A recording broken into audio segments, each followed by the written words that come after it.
Hey guys, what's happening? James here from Embark, and today I've got a video on short-term versus long-term thinking.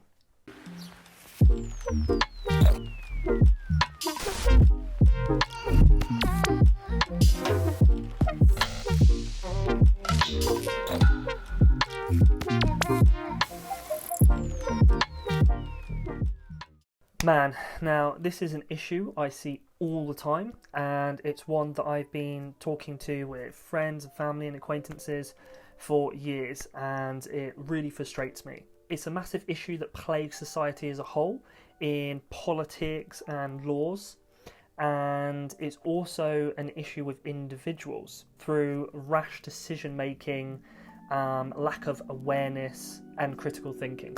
Most people don't look far enough in advance when it comes to their thinking. Sometimes we think we might know how to handle a situation or deal with a problem, and a lot of the time we do, but sometimes we fail to think of the long-term implications that solving that problem or fixing that issue would cause.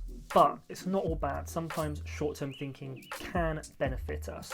So let's take a look at the pros and cons of short-term and long-term thinking. So what are the pros of short-term thinking?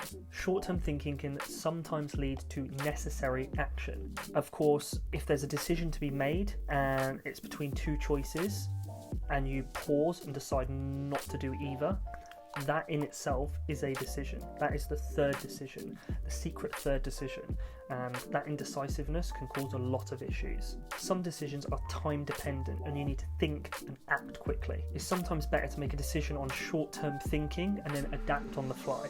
Some people say to fail fast, so that's just making mistakes, understanding, learning, modifying your behaviour, and then moving on. Remember what Nelson Mandela said: I never lose, I win or I learn.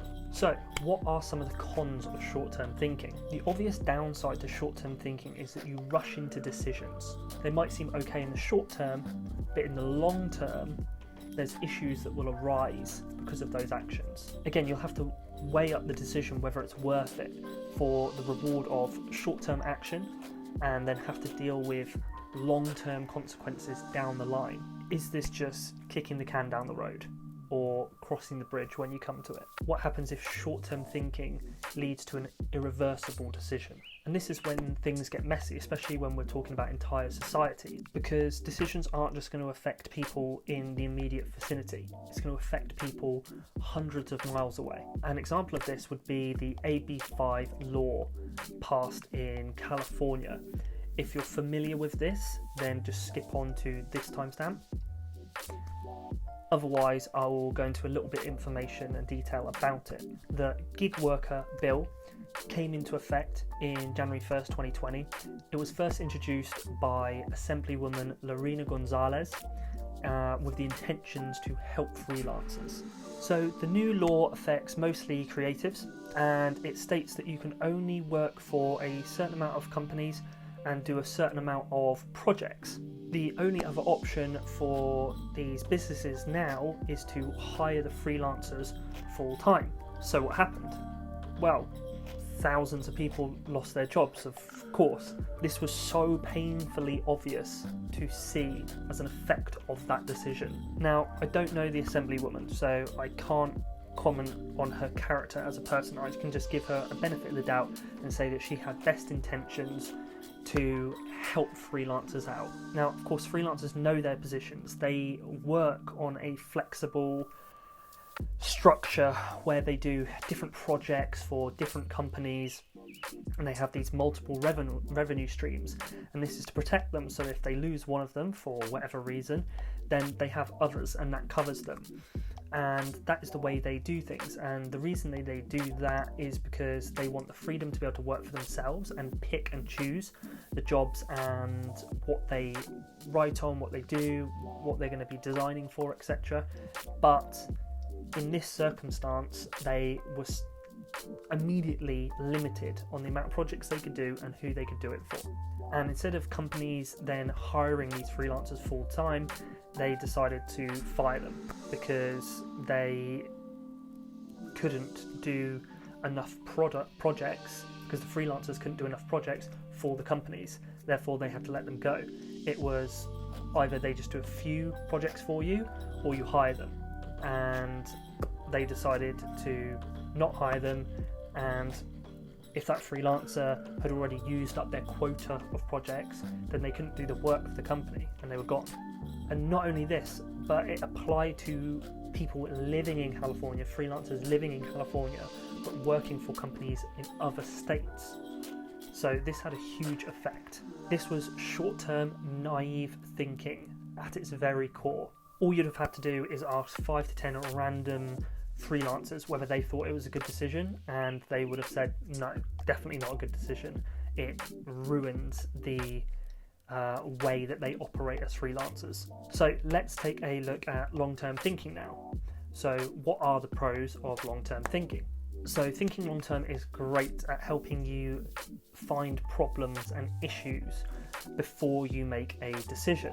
Now, some things obviously aren't going to present themselves until long after you've made the decision and actioned the decision, but sometimes it is going to reveal itself, and therefore you can mitigate the damage that would cause in advance. The trick is to play through a scenario. If you're making for a decision or suggesting something to someone, for instance, a marketing strategy, play through the scenario. How will people react? What will be the outcome? How will things change going forward? Will it solve the issue completely? Try to think of every eventuality, every outcome. It will be hard and you might miss something, but if you don't play through the scenario, then you won't have all the information. And if you don't have all the information, then how can you make an informed decision? Now, what are the cons of long-term thinking? Sometimes decisions have to be made quickly. You don't have 30 minutes to sit there with your thoughts and think about the long-term ramifications of that decision or of the actions that you're going to go for. Therefore, you have to make a quick decision, and therefore, because you haven't got the long-term thinking, you haven't seen those issues, you haven't found out those situations. You have to act then and there. This isn't so much of a con to long-term thinking, more just a limitation compared to short-term thinking. Now, another con is overthinking.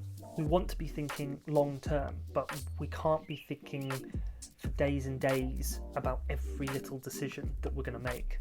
This will lead to analysis paralysis, where you're excruciatingly analysing every single situation, and therefore you never actually do anything.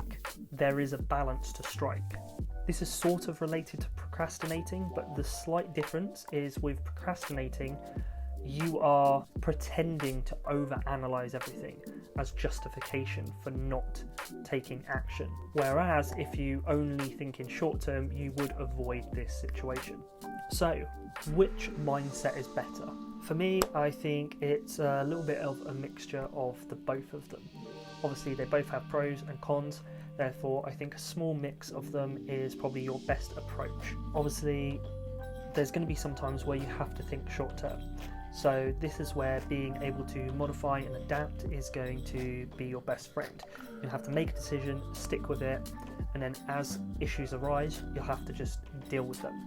So being able to think on the fly and being able to adapt and modify your actions is really going to help you in this situation. Now, any other time, when there isn't a time limit, I think long-term thinking is best. Thinking long-term about situations, issues, and problems that could arise from a decision is going to help you mitigate any damage that would cause. And then with these, I think you make short-term goals, and then you also check back on it to make sure that these issues and things haven't come up, and if they have, you deal with them then. So there you go, guys. That is short-term thinking versus long-term thinking. Just a quick comparison between the two. I think it's really important to try and think long-term as much as possible. If you have to do short-term, make sure you can adapt and modify. If you have liked this video, please then go and like this video because it really helps out the channel. If you haven't already, please subscribe to the channel. We've got new videos here every week. I've been James from Embark, and I'll see you on the next one. Ciao.